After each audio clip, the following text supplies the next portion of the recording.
put a finger down if you go to Disneyland for a belated birthday, but have to stand in line at the ticket box office for 90 minutes because for some reason the Disney app would not print your QR code, and then you have to go to the World of Disney store to pick up a cup for a friend. And then as you go into the store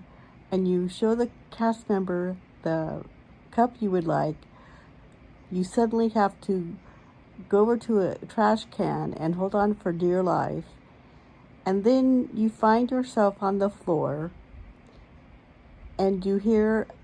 a guy tell a cast member that I'm unresponsive and diaphoretic, and then you see that he's checked both your wrists for pulse, and then you realize that the Disney security guard you saw in the box office line is there also and taking information from your husband of your name and your age. And then you tell them that you're dizzy and nauseous, and then you find out that it's a visiting nurse, and they help you lean against the trash can. And while you're on the floor, you look to see that all the Disney cast members have blocked off most of the front end of the store so that the Disney cast members and security can work on you. You find out that the security guard has called the Disneyland nurses to come to the store to take a look at you. So the Disneyland nurses come with a wheelchair and move you from the floor to the wheelchair to take your vital signs. And moving from the floor to the wheelchair, you also get dizzy and nauseous to the point where she hands you a little throw-up bag. And then after she takes your vitals, she determines that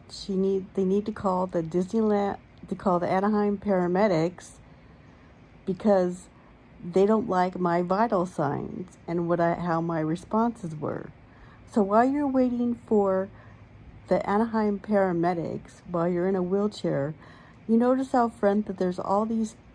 Disney people with walkie-talkies and in normal clothes, not costumes, and Disneyland security. Then you see that they are waiting for the paramedics, and you talk to the vacationing nurse why they're there, and they introduce themselves. And then the paramedics show up, take your vital signs, and determine that I should really go to the emergency room because they didn't like some of my responses and they thought it would be a really good idea. So you end up taking the paramedic ambulance to a local hospital and go to the ER, where you wait 6 hours to get looked at, and you never step foot in Disneyland for a belated birthday.